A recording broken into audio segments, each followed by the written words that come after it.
Dans la gamme des Spectro Shelia, il y avait l'échelle, que tout le monde connaît, à peu près 11 000 de résolution. Puis là, il y a l'échelle plus, donc qui est un peu plus résolvant, et qui atteint une résolution de 30 000. Alors ce qui est bien aussi avec ces... Enfin, moi, je me suis lancé un peu dans l'aventure, c'est parce que, en fait, en discutant avec Olivier et François, on a trouvé un peu un partenariat dans le sens où j'ai financé le prototype. Donc, grosso modo, j'ai payé que les pièces à prix coûtant, et j'avais en bonus, entre guillemets, toute la partie R&D que François avait fait sur ce Spectro. Donc en fait, ce Spectro, c'est une architecture, on l'avait vu tout à l'heure pour l'autre projet qui a été présenté, donc une architecture pupille blanche. Je ne reviendrai pas sur le principe optique de la pupille blanche. Si, justement.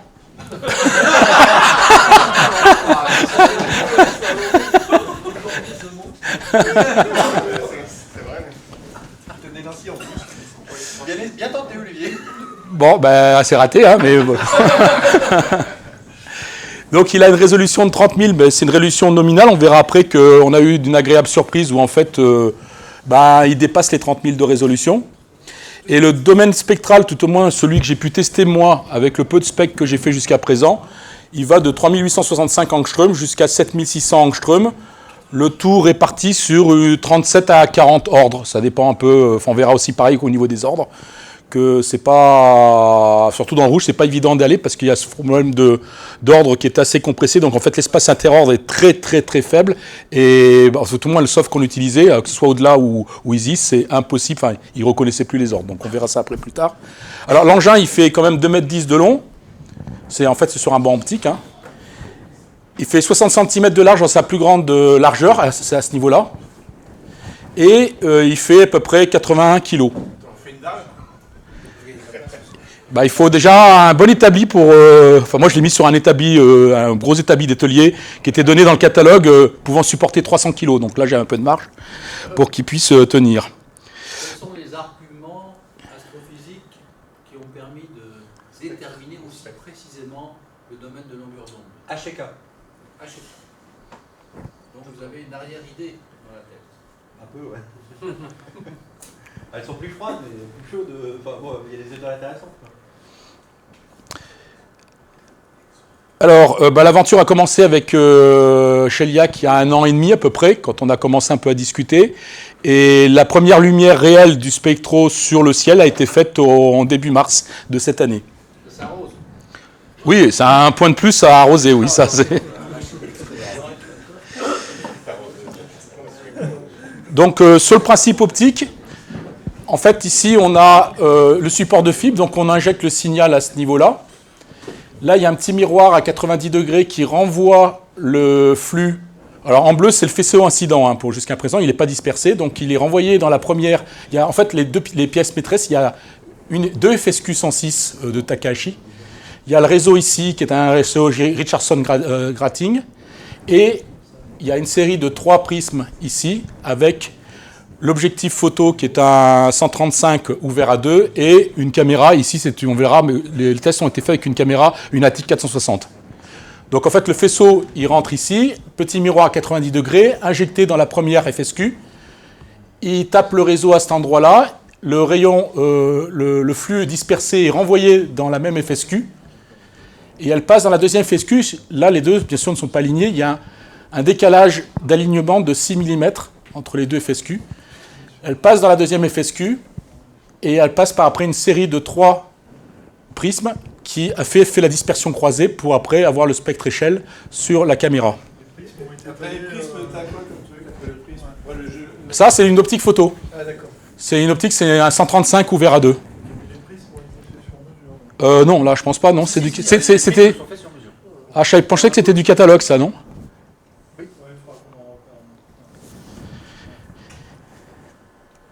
Alors, en fait, quand on a fait des tests avant chez Shelia, et puis à un moment donné, j'ai servi de cobaye, c'est-à-dire qu'ils m'ont tout emballé. C'est-à-dire que grosso modo, voilà, on se retrouve avec ça, le packaging. Donc là, il y a...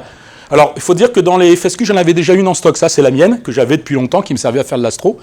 Là, il y a la deuxième FSQ, et puis il y a toutes les pièces optiques ici, les 2 bancs optiques, toute la ferraille, enfin voilà, il y a le capotage. Enfin, Shelia livre tout ça. Mais ça cause de ton origine suédoise. À ma connaissance, j'ai pas d'ancêtre suédois, mais bon. Tes cheveux blonds, sans problème. Vous avez un petit clé avec pour monter? Oui, l'outillage est fourni, comme pour l'échelle, enfin, ou le Lisa, ils sont fournis avec tout l'outillage nécessaire à l'assemblage, y compris pour les réglages aussi.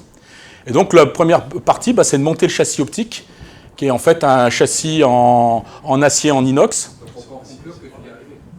Oui. Tu verras d'ailleurs le résultat, il y a quelques specs qui ont été produits quand même. Pas beaucoup, mais... Et donc le banc optique, c'est des bancs Torlab.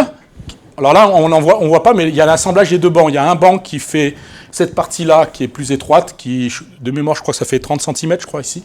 Et là, le double, un autre banc qui fait 60 sur 60, et ils sont assemblés tous les deux. Et puis par-dessus, il y a toute la structure du capotage. Ça ressemble un peu à celui de Thibaut ici, là. C'est-à-dire qu'il y a les structures alu verticales qui vont supporter après le capotage pour tout bafler l'ensemble. Alors le montage, là je vais décrire un peu. Ce qui est vachement pratique dans ce Spectro, c'est que la première chose qu'on assemble, en fait, c'est la caméra avec l'optique. Alors, petite anecdote pour l'optique, c'est qu'au départ, on était parti sur un 135 Canon ouvert à 2, qui s'est retrouvé, qu'on a testé et qui s'est retrouvé, on a eu des résultats lamentables avec lui, dans le sens où on avait, dans le bleu, un problème de focalisation énorme. On avait des raies qui étaient complètement empâtées, c'était l'horreur. Dans l'extrême bleu. Dans l'extrême bleu, on va dire dans le bleu tout court. Ça commençait très vite. Et donc, après, François s'est posé plein de questions. Puis, alors, je ne sais pas s'il avait eu une autre optique en stock. Il a juste permuté l'optique, c'est-à-dire qu'il a changé, il a pris le 135 ouvert à 2 de Canon, il l'a enlevé, et il a mis à la place le 135 ouvert à 2 de chez Samyang. Et là, comme par miracle, tout est rentré dans l'ordre. Et on avait vraiment des raies qui étaient très fines dans le bleu, sans aucun problème. Avec en plus l'avantage, c'est que le Samyang, il coûte moins cher que le Canon. Parce qu'il n'y a pas la motorisation, il n'y a pas l'autofocus, c'est tout du manuel là. Sur les... En plus, l'autofocus, on n'en a rien à faire, tout à fait. Et donc ça nous sert de point de départ pour régler tout le Spectro en fait. C'est-à-dire que ça, il faut bien aligner la TIC avec l'optique. Et après, cette partie-là, on va la balader sur toute la partie de banc optique, en suivant le cheminement optique. On va le voir après. Voilà, par exemple ici, on commence par assembler le module de injection de fibres avec le petit miroir, et puis on va mettre la caméra devant. Et on va voir où tape le faisceau dans le petit miroir. Après, on monte la première FSQ, on met la caméra derrière la première FSQ, et on focalise en déplaçant, parce que là on met la focalisation de la FSQ à la longueur nominale qui est indiquée chez FSQ, c'est-à-dire c'est à peu près 12 mm. L'espace qui est entre le bord ici et là, c'est 12 mm, on va dire c'est la position nominale de réglage d'une FSQ 106. Et après, on bouge toute la FSQ comme ça pour pouvoir régler. Et un tuteur. Oui. Un laser? Oui. Ah, volontiers, oui. Rouge et avant, arrière. Il faut que je te mette ça d'abord. C'est un virus.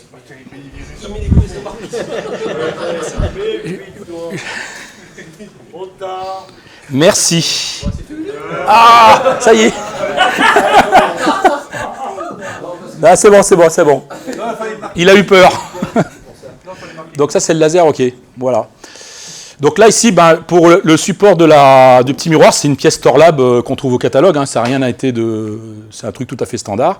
Par contre, ce qui a été fait après par François, c'est... Là, on voit, on le verra peut-être mieux sur un autre slide, il y a les supports de FSQ. En fait, c'est les supports que vendent Taka d'origine, donc les colliers, où dedans, on a serré la FSQ. C'est simplement pour le fixer sur le banc optique. Là, il a fait une platine en alu, ou percer avec des trous pour pouvoir la fixer sur le banc optique directement.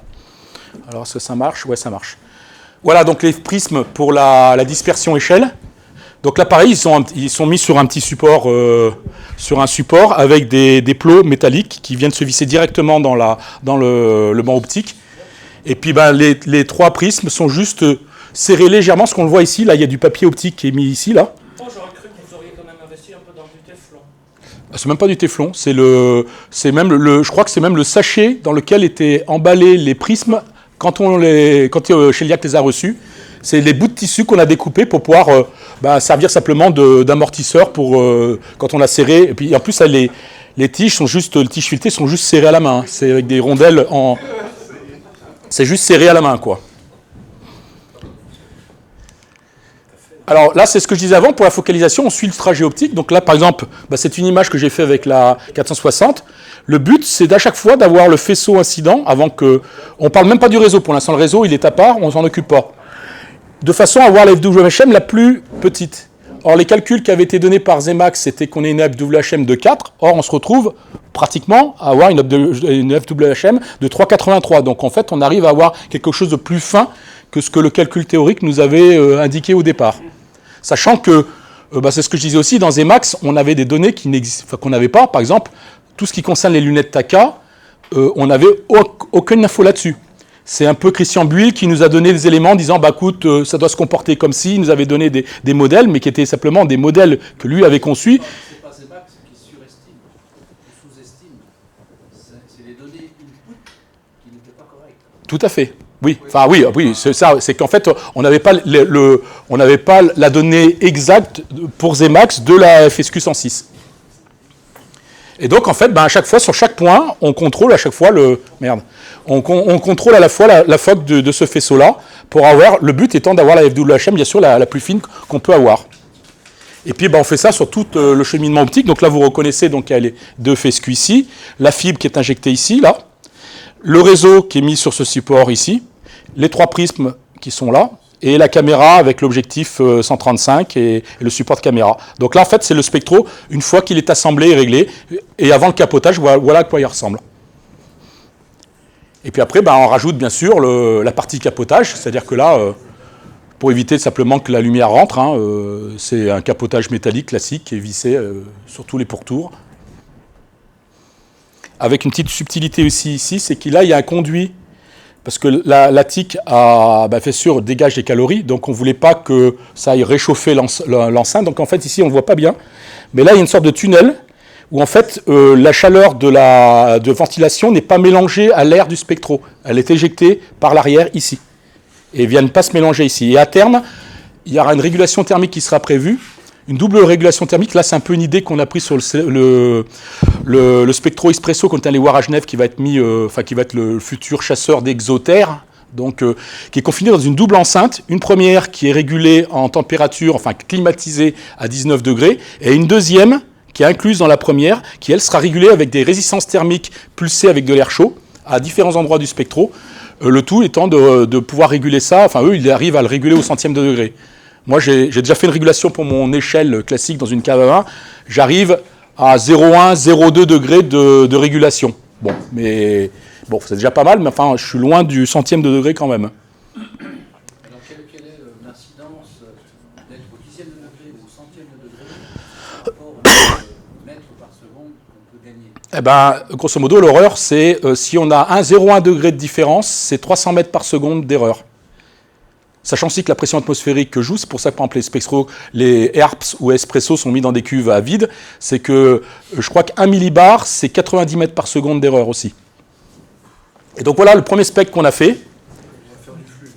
Donc là c'est tout simplement du lamptorium. Là c'était en plein jour, c'est une fois que les réglages sont terminés, on voit si ça marche. C'est le premier spec qui a été obtenu avec ce spectro. Alors moi ce qui me frappe par rapport à l'échelle classique, c'est que là, on voit que dans le rouge, on a quand même, là, ça commence un peu à être défocalisé, là, sur certaines raies, là, c'est un peu plus pâteux. Mais on voit par contre que dans le bleu, ça reste focalisé très très loin.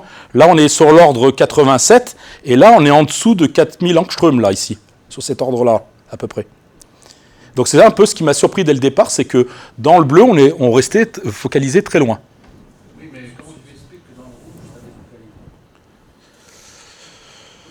défocalise? Comment j'explique que dans le rouge, alors, moi aussi, ce que j'ai fait, c'est que moi, j'ai pris comme repère, ici, ça, je le reconnais sans problème, c'est l'ordre de la ré H-alpha. Parce que là, le pattern des raies du thorium, je les reconnais bien. Donc H-alpha est par là. Et en fait, j'ai focalisé mon objectif de façon à ce que je sois, on va dire, le plus net possible sur l'ordre H-alpha. Donc, après, ça fait un peu un phénomène de vague, le réglage sur une échelle. C'est-à-dire qu'on ne peut pas, après, être parfaitement net sur tous les autres ordres. Il y en a d'autres ordres qui seront plus ou moins nets. Et là, c'est un peu, je dirais, c'est pas que ce soit la loterie, mais...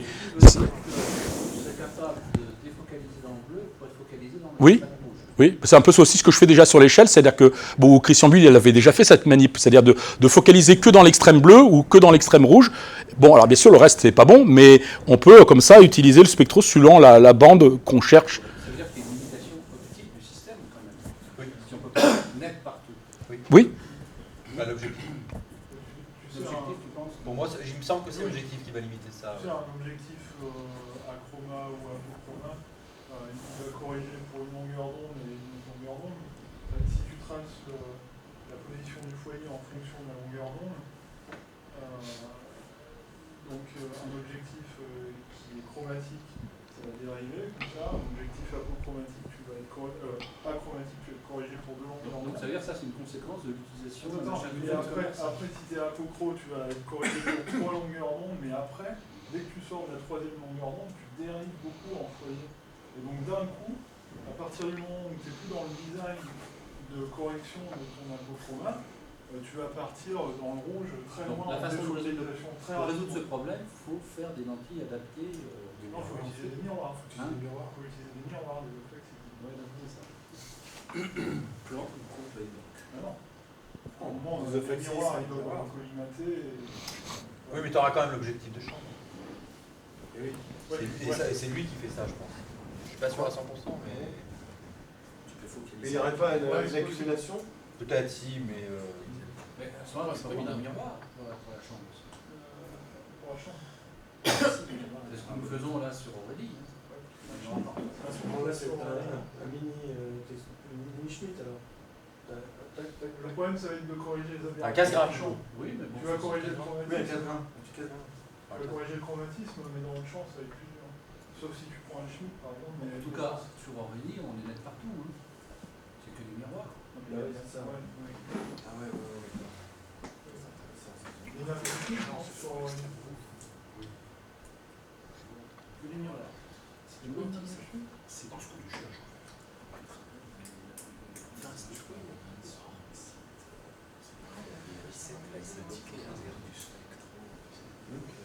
Moi, t'as l'optique, mieux que ça vaut. Alors après, nous, le choix... C'est quand même très beau comme spectre. Après, le choix, il s'est porté, en fait, si je reviens en arrière, il s'est porté sur des optiques qu'on trouve dans le commerce. Je veux dire, les FSQ 106, on les trouve dans le commerce sans aucun problème. C'était aussi le but d'avoir choisi des optiques dont le champ est plan sur à peu près 70 mm de diamètre. C'était aussi pourquoi on a pris... Pardon ?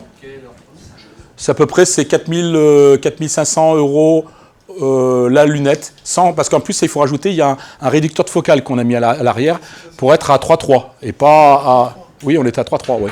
C'est l'avantage des FSQ, c'est que tu es très ouvert et corrigé et c'est quand même des très bonnes optiques. Donc du coup, en sortie de fuite, tu n'as pas d'adaptation de numérature, tu le prends directement à 3.3. Tu n'as pas de doublé, tu sors de la fibre, tu le prends. Et avec tout ça, vous arrivez à 25% hors détecteur. Oui, Hors fibre. hors fibre. Et hors détecteur. Oui, c'est impressionnant. Donc voilà, donc le premier spec a été obtenu, donc du thorium argon. Et puis après, on est passé sur le ciel. Et le premier spec qu'on a fait, c'était Zeta Taureau, parce que là, ça remonte au mois de février, enfin début mars. C'était encore bien placé dans le ciel au début de nuit. Donc ça, c'est le premier spec qui est apparu sur l'écran. Donc là, il y a 300 secondes de spectre brut. C'est le premier spec qui est apparu sur l'écran quand on est passé sur le ciel. Dis-moi, tu as 50 microns de fibre? Oui. Alors après, je reviendrai sur la fibre, parce que la fibre, c'est pas la fibre...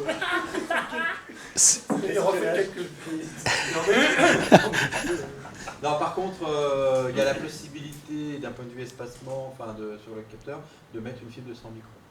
Alors tu perds en résolution, tu passes à 15 000. Enfin 15 000 avec 100 microns, sur un télescope de 1,50 m, ça commence à devenir sympa. Parce qu'une fois, il y a un gars qui nous a dit en dessous d'1,50 m, ça valait pas le coup de faire de la spectrum.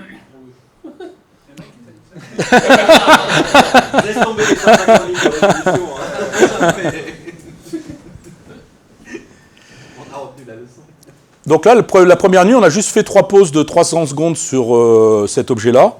Et une fois traitement, voilà le spec qu'on a obtenu. Alors ça, c'est juste l'ordre 52, c'est la Rehash alpha. Donc, nous, ce qui nous a impressionné dès le départ, c'était la finesse des raies de l'atmosphère, là. Toutes les raies atmosphériques là qu'on voit, c'était vraiment ça qui m'avait impressionné au départ, quoi, sur ce spectre. Ce qu'il y a, c'est que dans l'arrêt, tu as des raies. Oui.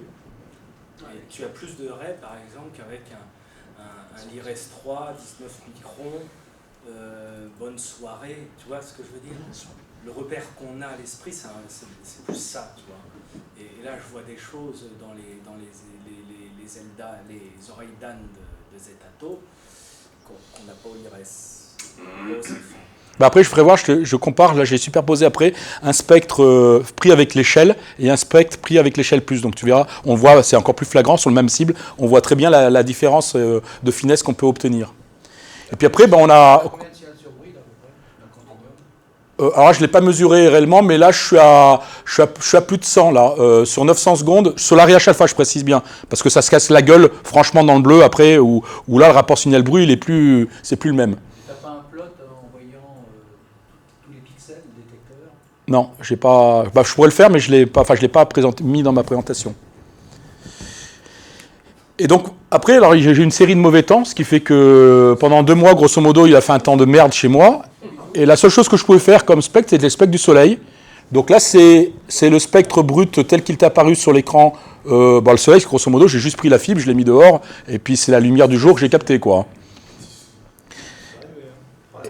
Et donc, là, on voit bien là l'espacement. Donc justement, moi, là, l'ordre des 52 est ici. Pour l'instant, avec le logiciel, au-delà, j'arrive à traiter, alors 51, 50, 49, 48, 47, 46, 45. Je vais jusque-là.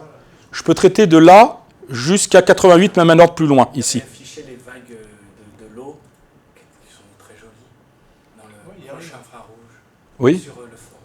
oui. Bah, tu vas les voir, tu vas les voir. J'ai fait exprès pour toi, pour te l'apporter, donc... C'est mignon. Et... Donc finalement, tu n'as pas fini un traité avec, malgré tous tes spectres, l'astuce c'était quoi?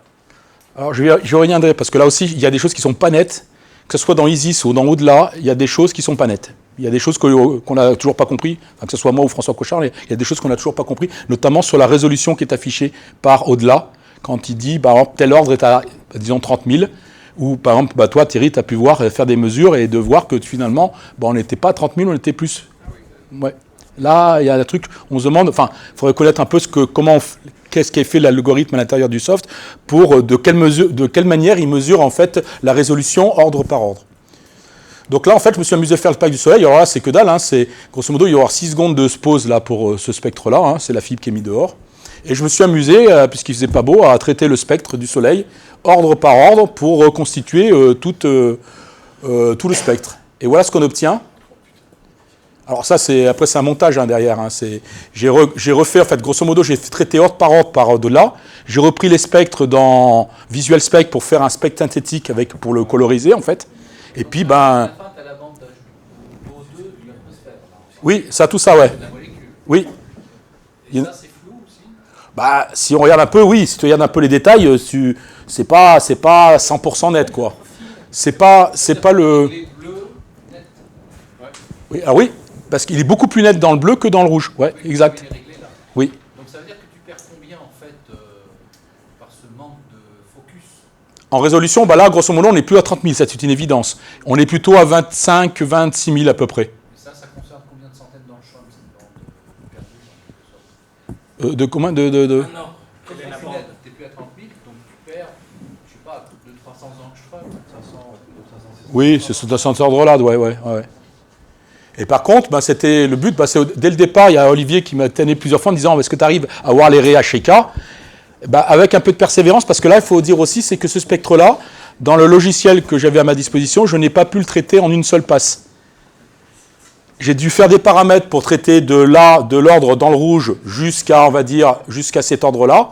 Et puis après, j'ai fait une deuxième passe pour traiter de cet ordre-là à cet ordre-là, parce que la détection des ordres dans le logiciel, des fois, il me trouvait des ordres fantômes entre deux ordres. Je ne sais pas pourquoi. Donc en fait, pour traiter ce spectre-là, j'ai dû faire 2 réglages différents pour obtenir tout ça. Au-delà. Ouais. Et ton pouvoir de résolution, quand tu es sur H ou K, tu prends toujours à 30 000. Un peu moins. Pour être honnête, c'est un peu moins. Mais pareil, c'est par vague, parce que là, peut-être qu'on va être à plus de 30 000, on va dire à 34 000. Là où tu avais repéré qu'on était à 38 000, c'était quoi? C'est l'arrêt avec le sodium, là, c'était celle-ci, non? Là, on était à 38 000. Après là, ça se casse un petit peu, ça remonte à 30-35 000, et puis là, ça finit, ça doit être aussi encore dans les 35 000, et puis peut-être que le dernier, on doit être en dessous de 30 000, on doit être à 25-26 000 dans la HK. Et donc après, là, c'est un peu pour m'amuser, c'est pour faire voir un peu les différents éléments qu'il y avait dans le Soleil. Donc là, on voit bien là. Alors déjà, on arrive sans problème, alors en une seule passe, à voir l'arrêt H delta des séries de Balmer. On va aussi à eta et puis même zeta. Hein. On peut avoir jusqu'à H zeta. Et là, il y a l'arrêt H du calcium. Et puis là, c'est un autre détail où on voit l'arrêt K du calcium, ici, avec H gamma qui est ici.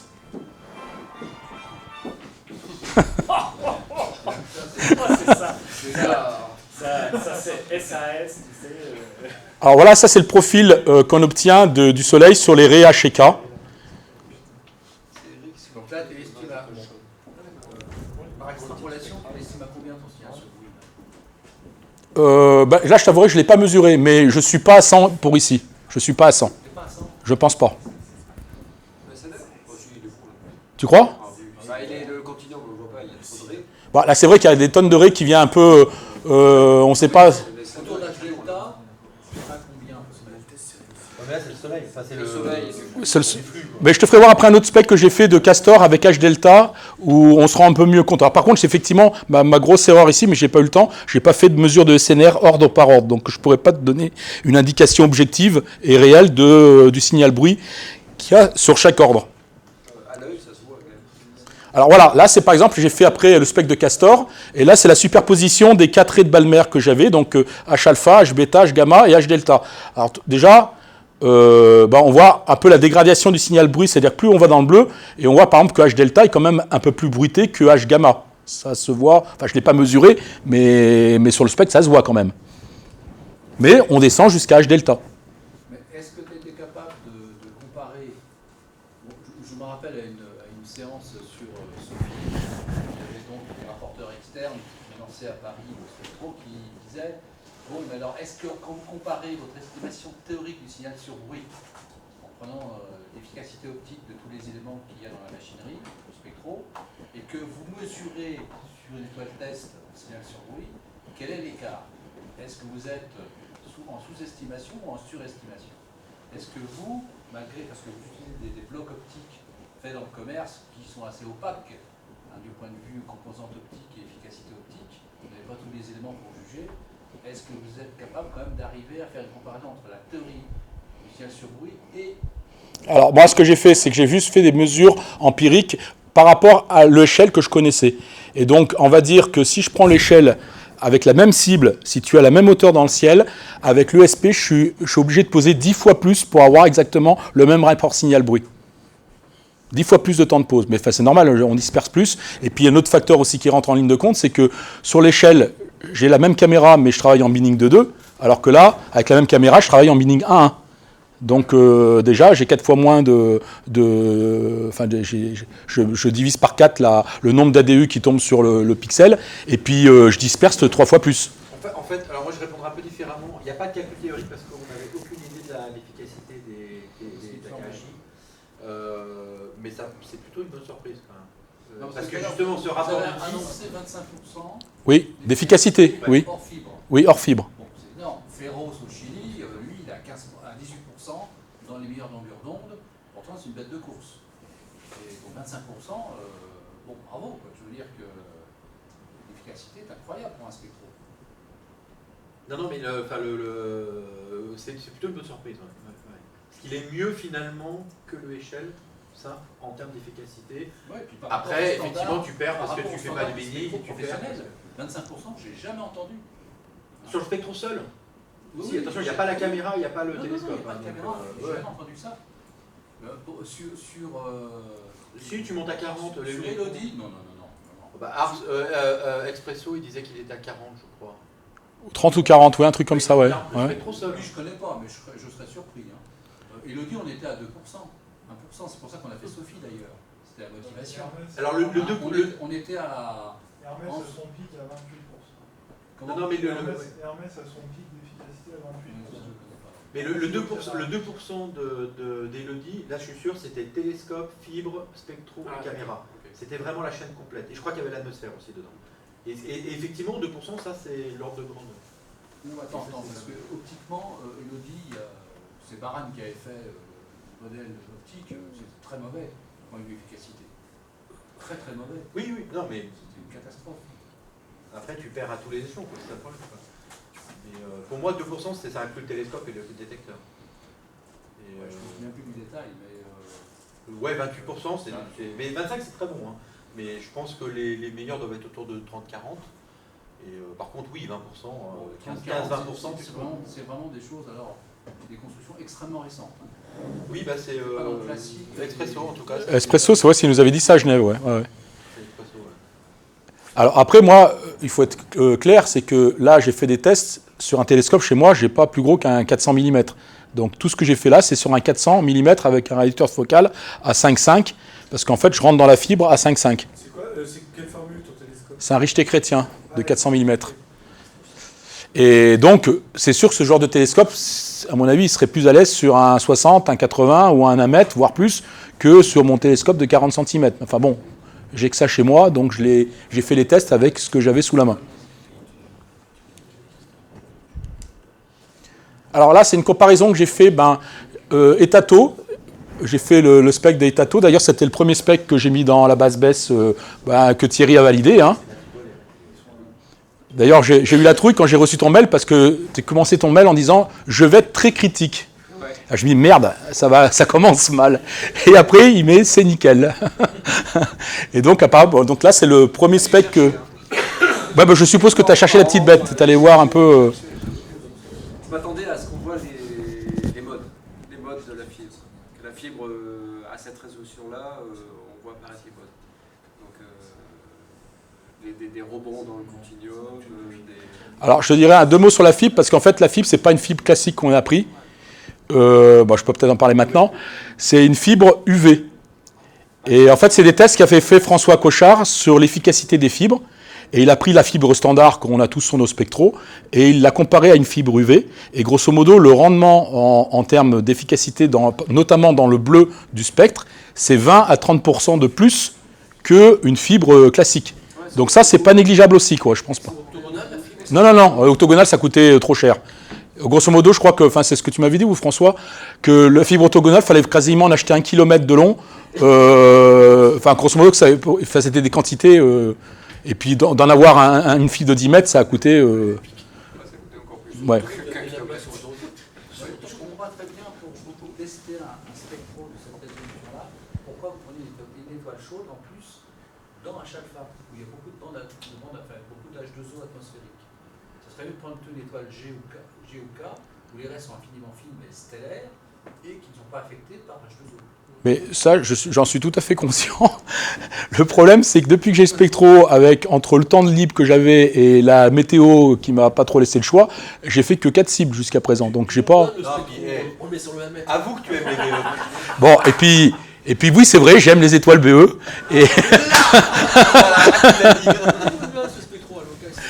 Et puis l'intérêt, c'était de pouvoir diffuser justement dans la base BESS où il y a un certain nombre de validateurs de spectres, dont Thierry, qui justement pouvaient apporter leur regard critique sur la valeur du spectre. J'avais comparé ce spectre d'Etato, un spectre d'Elodie, et un spectre, qu'est-ce qu'il y avait encore dans la Féroce? Musicaux peut-être. Il y avait le Vires de Christian aussi, le Vires de Christian. Le Vires de Christian. Donc Musicaux, j'avais viré parce que la fonction de Blaze était mal corrigée. Mais, et puis, c'est là que je me suis aperçu que la résolution, écoute, elle était entre Elodie et le Vires. Donc c'était surprenant pour moi d'avoir un résultat pareil. Est-ce que tu as pu faire un test de précision, de calibration longueur d'onde? Oui. Alors là, je ne peux pas trop le dire ici, mais enfin si, je vais le parler parce que, je vais y arriver. Donc là ici, en fait, j'ai juste comparé, j'ai pris à 2 mois d'intervalle. Là, le spectre bleu, ça a été fait avec l'échelle classique le 21 février, puis le spectre rouge a été fait le 18 avril avec le SP. Et donc me suis amusé juste à superposer les deux spectres pour voir justement la différence de finesse qu'on va notamment sur les raies atmosphériques entre l'échelle et l'échelle plus. Bon, il n'y a peut-être pas aussi les mêmes conditions atmosphériques. Hein. Voilà, donc... État taureau, là, visiblement, c'est une Ben, c'est une BE. Oui. Oui, non, mais là, oui, c'est sûr que là, il y a des variations qui sont dues propres à l'étoile. Mais nous, ce que j'ai superposé, c'est juste pour voir la finesse des raies. Par exemple, la raie atmosphérique qui est sur le côté, là, on la voit sur le profil rouge, mais on ne la voit pas sur le profil bleu. Mais alors, comment t'expliques que la profondeur des raies télues sur l'ESP soit différente? Ça dépend de la quantité d'eau dans l'atmosphère. Il y a ça. Ça dépend de la résolution. Sur le réseau. Pas seulement. Pas seulement. Ça dépend de la quantité d'eau dans l'atmosphère. Oui. La nuit, tu peux avoir des raies qui varient en profondeur. Et je peux te dire, je l'ai constaté. En profondeur, mais pas en vitesse. Tiens. L'eau, ça fait Pas en largeur. Comment tu peux distinguer un phénomène mélangé injecté dans la entre la finesse et la profondeur à cause de la quantité de la colonne d'eau sur la ligne de visée? Tu peux pas. Pour des résolutions du même ordre, tu peux pas. Il y a deux phénomènes qui sont mélangés. D'accord. Bon, enfin, on voit quand même bien, par exemple, si on prend cette raie-là, par exemple, on voit bien que la raie bleue, elle est quand même pas fine, il y a une espèce de plat, enfin, qui est dû au manque de résolution, alors que là, bon, même si la profondeur, la raie rouge, je l'accorde bien, elle est bien dépendante de l'humidité ambiante le jour de l'acquisition, mais on voit bien quand même que la raie bleue est beaucoup moins résolue que la raie rouge. Oui, mais tu as un mélange de deux phénomènes, donc c'est qualitatif, Oui. tu ne fais pas quantitatif. C'est sûr. Le quantitatif, c'est les raies thorium. Pour la résolution. Ouais. Oui, oui. Et donc là, je vous ai mis un peu quelques ordres. Bah, ça, c'est pour Benjamin. Voilà. Bien en haut à gauche. Voilà, c'est ça que je. Voilà, l'ordre 50 avec les raies atmosphériques. Et puis jusqu'à H gamma, ici, bon, qui, pour le temps de pause qu'on a utilisé, on voit bien quand même qu'il y a beaucoup plus de bruit dans la partie, dès qu'on descend un peu dans le bleu par rapport à la raie H alpha, où là, le rapport signal-bruit est bien meilleur. Bon, Mais. alors, tu disais tout à l'heure, la résolution chute un peu dans le rouge, dans le profond. Bah, c'est en vague, en fait, sur un focus, ça fait une sorte de vague. C'est-à-dire que. Bien sûr, tu l'as évoqué, effectivement, Ouais. on l'entend bien. Mais quand même, alors 50, tu arrives à voir les bandes internes de vibration de l'eau à l'intérieur de ces propres bandes plus larges. Tu vois ce que je veux dire? Oui, ouais. Et ça, c'est bien. Ah bah Ça oui. veut dire que tu n'es pas tombé, c'est pas d'un facteur 2 que c'est Non. tombé quand même. Mais aucun ordre n'est d'un facteur 2, c'est déjà aucune raie, aucun ordre qui est inférieur à, on va dire, allez, le pire ordre, il doit être à 24 500. L'ordre le moins résolu dans le rouge, il doit être à 24 500, enfin je te dis ça de mémoire. Oui, mais ça, c'est ça qui... Mais celui-là, par exemple, il est à mon avis, il est dans les 26-27 déjà. Celui-là, il est à un peu plus de 30 000. Et puis bon, après, il y a peut-être l'ordre le plus résolu, mais ça c'est pareil, parce que là, il faut voir que le réglage, c'est là que c'est un peu, c'est comme sur l'échelle, je ne sais pas si tu as vu déjà comment ça se fait sur l'échelle, c'est que tu fais le réglage fin, en fait, tu optimises le focus, en fait, de l'optique qui est fixée sur la caméra. Et je veux dire, ça se joue à un chouïème, à la limite, tu souffles dessus, ça y est, ça a changé c'est hyper sensible. Alors déjà, sur l'échelle, c'était sensible. On l'a dit, il ne fallait pas boire, je pense. Bon, je crois qu'il faut être prudent. Il faut faire la différence entre la résolution dynamique sur le spectrothorium, où tu peux avoir un rapport de signal sur bruit de 1000. Donc là, il n'y a que la résolution qui joue, plus le signal sur bruit. Tandis que là, je vois des rapports de signal sur bruit qui sont relativement médiocres sur H gamma et H bêta. Donc là, il y a une détérioration de la résolution par le signal sur bruit. Oui. Hein. Donc en fait, pour vraiment déterminer sur les restes stellaires le bon signal sur bruit, enfin, ou du moins l'effet visuel du bon signal sur bruit, il faudra des rapports de signal sur bruit de moins 300 ou 500. Alors là, c'est clairement... S'affranchir, effectivement, du bruit technique. Tout à fait. Alors là, c'est clairement, je ne le conteste pas, c'est vrai que là, clairement, je dois avoir 1 heure de pause sur l'ensemble de cette cible. Sur le soleil, par exemple. Voilà, alors sur le soleil, oui, là, j'avais pas de problème de flux, là, je suis d'accord. Oui. Tu peux apprécier à l'œil nu ton effet de résolution sur l'intercomparaison entre le bleu et le rouge. Mais pas quand c'est affecté par un signal sur bruit de l'ordre de 100 ou 50. Parce que là, il y a deux phénomènes qui se mélangent. Le signal sur bruit va dégrader ta résolution. Oui, tout à fait, ouais. Au niveau visibilité. Et c'est justement, c'est là que j'ai un doute de savoir, c'est au niveau du logiciel, que ce soit au-delà ou ISIS, de quelle manière il calcule le R, la résolution ordre par ordre. Parce qu'en fait, si tu t'amuses à faire avec l'échelle, tu t'amuses à quel que soit le rapport signal-bruit du spectre, le R sera toujours le même d'un ordre à l'autre. Alors que ce que tu dis... Il est obligé de se choisir des domaines de longueur d'onde pour le calcul de ton cinéma pour le signal sur bruit. Alors ça, c'est donné d'une manière informatique. Mais quelles sont les valeurs? Là, il faudrait qu'au-delà, où ils puissent effectivement disent ce qu'ils font. Voilà. S'ouvre telle une orchidée au printemps. France ou code source. Alors là, il y a une question que je pose notamment à Denis, c'est est-ce que, par exemple, des logiciels comme ce qui est sur Sophie ou Elodie ou, je sais pas moi, Harps ou d'autres, est-ce que c'est des logiciels qu'on peut avoir accès, qu'on peut récupérer, pas mais pour, à la limite, voir l'algorithme qu'ils ont utilisé. Moi, je veux dire, du point de vue professionnel, bon, il y a ces logiciels en ligne qu'il y a en coupole qui donnent une petite évaluation un peu à l'aveugle parce qu'on ne sait pas toujours où sont pris dans le bleu, le rouge, etc. les zones où on évalue le CLC. Le mieux ensuite, quand tu prends tes données, c'est d'aller toi-même choisir tes ordres, te mettre dans des zones où tu es sûr que tu as du continuum, tu n'as pas d'arrêt, tu évalues ton CLC toi-même. Ça se fait au coup par coup, et ça c'est du béton. Parce que tu sais ce que tu fais, tu contrôles tout. Mais des trucs à l'aveugle faits par des logiciels qui vont choisir des zones dans des ordres donnés en fonction de telle ou telle étoile, tu auras une raie contaminée, une raie atmosphérique ou une raie métallique, ça fait péter le signal sur bruit complètement.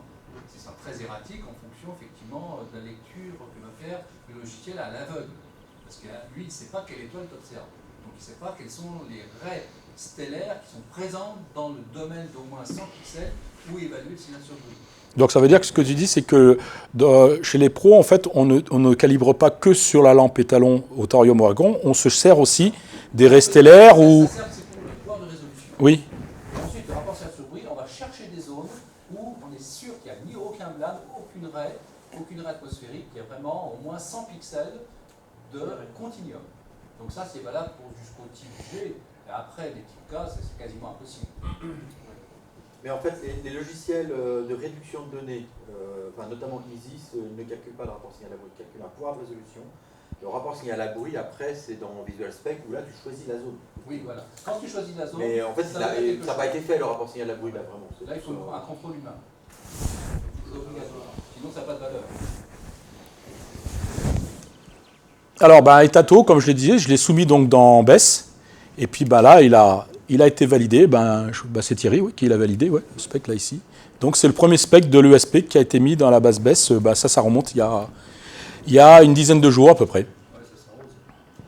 Eh oui. Alors, les améliorations annexes qu'on a fait en plus, c'est déjà la fibre, comme je le disais, on a utilisé en fait une fibre UV de 50 microns. Et ça, alors j'ai pas les documents ici, c'est François qui les a. Il a fait des mesures, des tests de rendement de fibre entre une fibre classique qu'on a tous sur nos spectro-échelles et puis une fibre UV, parce qu'au début, il pensait que les fibres UV ne laissaient passer que le domaine de l'ultraviolet. Alors en fait non, c'est qu'elles vont beaucoup plus loin dans l'ultraviolet, mais le visible, elles le passent de la même manière.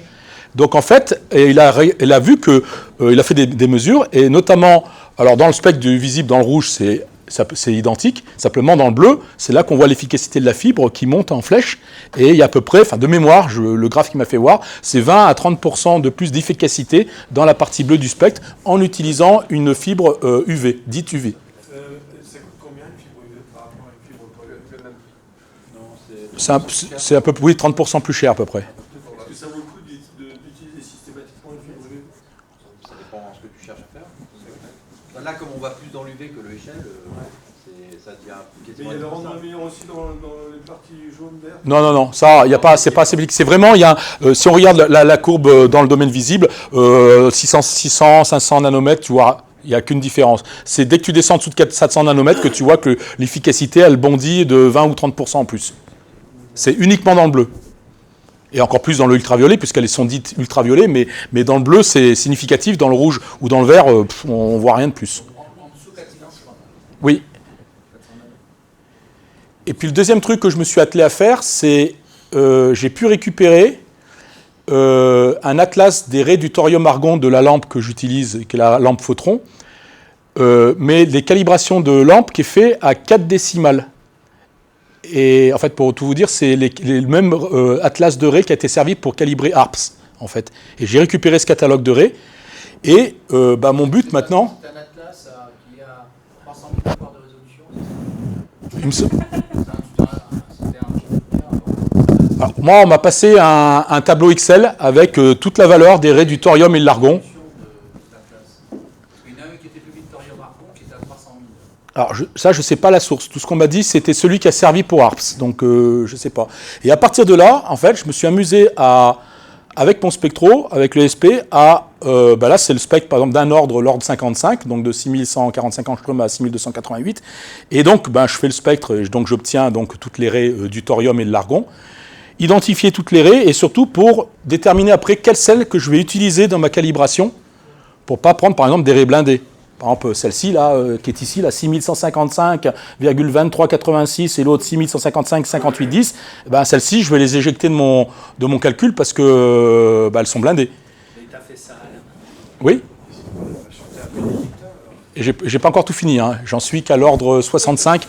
Il faut que j'aille jusqu'à l'ordre 87. Mais... La SWHM des raies que tu supposes blindées est supérieure à la WHM des raies non blindées qui, toutes choses égales par ailleurs, sont identiques pour les raies non blindées. Je n'ai pas bien suivi ton raisonnement. Tu veux trouver toutes les raies non blindées, tu fais une recherche, tu fais passer une gaussienne par exemple, qui trouve toutes les raies, ensuite tu tries pour ces gaussiennes par FWHM croissant. Comme ça, tout ce qu'il y a au début de ta liste, c'est que des raies non blindées. Oui, je suis d'accord. Là, c'est la méthode du matheux qui parle. Moi, j'ai fait une méthode empirique qui consiste tout simplement à avoir un catalogue de raies avec des valeurs. Non, mais ce que je veux dire, c'est qu'il y a moyen de ne pas faire à la main. Alors, si t'as pas... Oui, mais enfin, si déjà il faut passer, disons, une semaine pour rien que faire le soft. Oui, mais le code existe. Moi, je ne sais pas l'utiliser, le code qui existe. Je m'ouvrirai. Bon.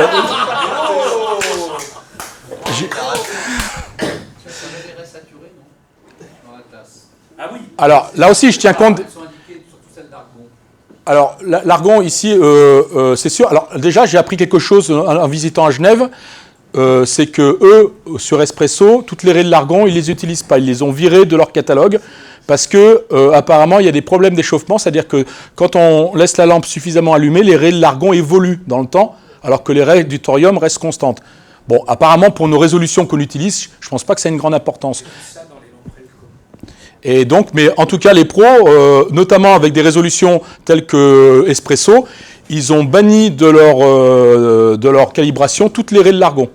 Espresso, c'est quel pouvoir de résolution? Ça dépend, il y en a 3, ça va jusqu'à 225 000. D'accord, vous savez, Atlas, c'est bien celui à 300 000. Alors après, Espresso, ils ont commencé avec ça, mais surtout maintenant, ils n'utilisent plus le thorium argon. Qu'est-ce qu'ils ont fait? C'est avec un peigne laser, non? C'est un peigne laser maintenant. Là, c'est l'Atlas de Harps, c'est pas Espresso. Oui, excuse-moi, c'est l'Atlas de Harps, ça. C'est Harps, c'est l'Atlas de Harps. Mais pour Espresso, non, ils utilisent même plus ça. Ils prennent un peigne laser, ou c'est carrément une grosse armoire, ou dedans, enfin, c'est un truc, c'est plus une petite boîte, là, c'est plus la même chose. Et de même que pour les flats, on avait trouvé que pour Espresso, ils n'utilisent pas une lampe tungstène classique, ils utilisent un jet de plasma issu d'un laser, qui est à 10 000 degrés Kelvin.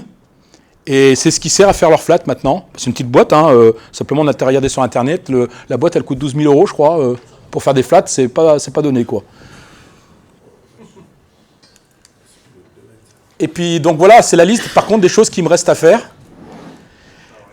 Pour le repérage des ordres, c'est un gros problème. C'est que dans le module de calibration de l'échelle, alors il y avait des LED qui sont dedans, qui émettent dans le bleu, mais pas suffisamment pour détecter vraiment les ordres très bas dans presque le proche ultraviolet. Donc l'idée, ce serait de remplacer en fait les LED qui sont actuellement dans le boîtier de calibration par des LED UV qui émettent à un pic à 385 nanomètres par exemple, ce qui nous permettrait peut-être de mieux détecter les ordres. Bon, après le problème c'est la caméra, il faut qu'elle suive aussi derrière. Et puis aussi, comme je veux m'amuser moi à essayer de faire un peu des mesures de vitesse radiale, style refaire T-Booty ou 51 Pégase, c'est d'avoir un spectro qui soit régulé. Donc là, comme il est trop gros, je ne peux pas le mettre dans une cave à vin, comme j'avais fait pour mon précédent spectro. Donc il va falloir trouver une autre astuce pour essayer de réguler ça du mieux possible. La clim? Non, la clim. Non, ce que je dis un peu, je vais parler sur une double régulation, c'est-à-dire une clim. Une armoire pour les autopsies, tu sais. Ouais, bon. Oui, mais je sais pas si j'aurai la place dans mon local, parce que mon local, c'est vraiment un abri de jardin, c'est tout petit. Hein. Parce que comme ça, c'est moins cher. Ouais, tout d'occasion. Par contre, ça les odeurs quand même. Hein. Non, mais ça sert à rien, le formol. Alors après, Quelques giclures de sang. Ça sert qu'une fois, ça. alors je passe aussi sur un autre truc qui est intéressant qu'on a découvert quand on a faisait les réglages justement de l'échelle plus. C'est qu'à un moment donné, on intercale un miroir parce qu'on fait tous les réglages sans le réseau. Le réseau, on le met en dernier. Et donc, on met un miroir en fait derrière la première FSQ 106 qui renvoie le faisceau sans qu'il soit dispersé. Tout ça pour bien collimater et avoir le focus sur toutes les FSQ. Et on s'est rendu compte simplement que en le passant, en court-circuitant le premier réseau, eh ben, on fait un spectre avec le prisme disperseur. Et en fait, on se retrouve avec un spectro basse résolution. Donc l'idée, c'est d'intercaler le miroir de manière automatique, de façon à ce qu'on puisse le mettre devant ou pas, et de transformer l'échelle plus en spectro basse résolution, où d'après les premiers calculs qui ont été faits par François, ce serait de l'ordre de, bon c'est basse résolution, hein, 700, 750 de pouvoir de résolution. C'est un Alpi plus, voilà. Bon, un peu encombrant, hein, mais... Ça s'appelle pas mal. Et niveau efficacité par rapport à l'LP. Oh bah, c'est un peu une usine à gaz pour faire un spectro basse résolution. C'est sûr qu'il y a plus simple hein, et plus léger à faire. Hein. L'avantage, c'est que tu touches à rien, tu rajoutes le miroir, tu l'enlèves, c'est juste efficace. Tu confirmes une SN. Enfin, ouais, si tu as un truc, tu as besoin de basse résolution, tu vas et tu fais ça. Et puis, si dans la même nuit, l'avantage, c'est que si dans la même nuit, tu veux faire une cible basse résolution, par exemple, tu dis, tu as une alerte sur une SN ou sur. Tu mets ton miroir juste devant l'FSQ et sans changer de setup, tu fais de la basse résolution. Voilà. Ça fait pas la haute résolution. T'as un point. Dans la sardine, il y a un mode basse. On n'a pas entendu quel était ton pouvoir de résolution en basse résolution. 750. Enfin, pareil, on ne l'a pas mesuré réellement parce que ce que je vous fais voir ici, c'est juste le spectre de la LED qui m'a servi à régler le focus. Donc en fait, là, je n'ai pas de spectre à vous présenter en basse résolution, mais d'après les calculs théoriques que François Cochard a fait, ce serait de l'ordre de 700, 750 à peu près de résolution. En sortie, pourquoi 3 prismes plutôt qu'un? Alors ça, peut-être qu'Olivier connaît la réponse, moi ça me dépasse, je ne sais pas. En fait, au départ, on en voulait 4. C'est juste parce que si tu en as un gros, tu es obligé d'en faire un très grand par rapport au plat où tu as des plus petits en fait. Et puis en utilisant les traitements de surface, tu arrives à optimiser. C'est une question de prix. Oui, de taille de faisceau quand même. Pour régler ça, ça va être court. Oui, Non. vous pouvez régler ça. Non, parce qu'en fait là, pareil, l'usinage de la plaque que vous voyez ici, je ne sais pas si vous voyez, mais sur la plaque en fait est usinée la position des prismes. Et en fait, la position, c'est la position théorique qui a été donnée par Zemax. Donc, en fait, elle a été reproduite sur la platine qui est ici. Et donc, à l'usinage, là, la position des prismes était déjà donnée. Donc, en fait, moi, je me suis contenté bêtement de poser mon prisme sur la platine et puis de serrer les vis pour qu'elle soit de la position. Et en plus, je dirais, l'angle, il n'est pas... Enfin, je veux dire, l'angle, même si on a un petit défaut ici d'alignement, c'est pas énorme. Parce qu'en fait, ça se joue après avec la position de la caméra à la sortie. En fait, la position était dessinée sur la base. oui, tout à fait, gravé même. Donc en fait, tu as juste à poser les prismes sur le gravage, sur le modèle. Enfin, c'est un enfant de maternelle, il ferait ça, quoi. C'était pas ce qu'il y avait de plus compliqué à faire, quoi. Voilà, j'en ai terminé. Donc, si vous avez des questions. Ou... Une idée du prix de... Ah, ça, c'est la question qu'on me pose toujours.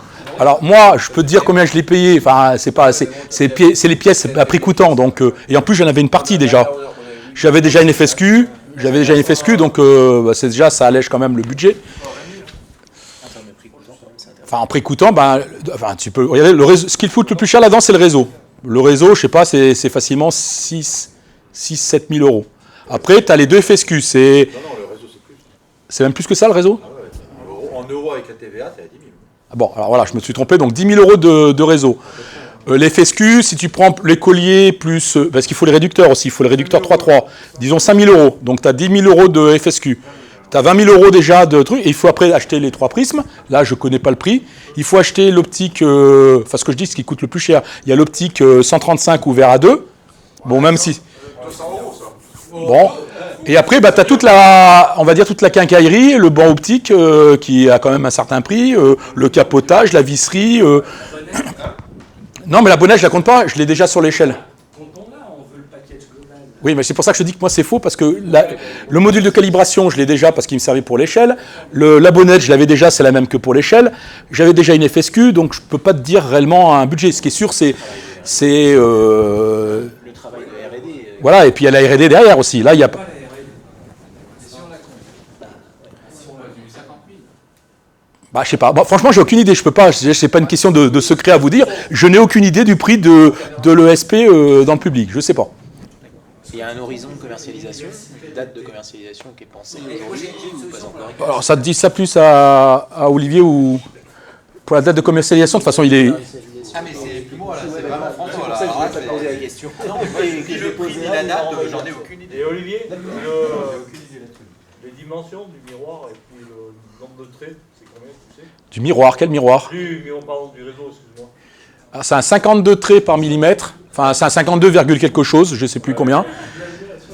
Blasé à 65, voilà. Et un angle gamma de 0,44 degrés. Enfin, c'est négligeable, voilà. Et apparemment, le réseau, alors la taille de mémoire, enfin, je vous fais voir, j'ai peut-être des gros doigts, mais c'est à peu près un réseau qui est gros comme ça. Moi j'ai le même. C'est pas 40 par 80 par 140, un truc comme ça? 80, j'ai un peu dans la largeur, je pense qu'il était optimiste sur la largeur. Il était- Et regarde les lunettes. Ouais, peut-être 80 sur Les lunettes 140. sont légèrement surdimensionnées, mais pas. Combien? 105? c'est là tu l'as volé à l'autre. Mon code, il nous dit que normalement, on est à 105 de On est à 105 de diamètre.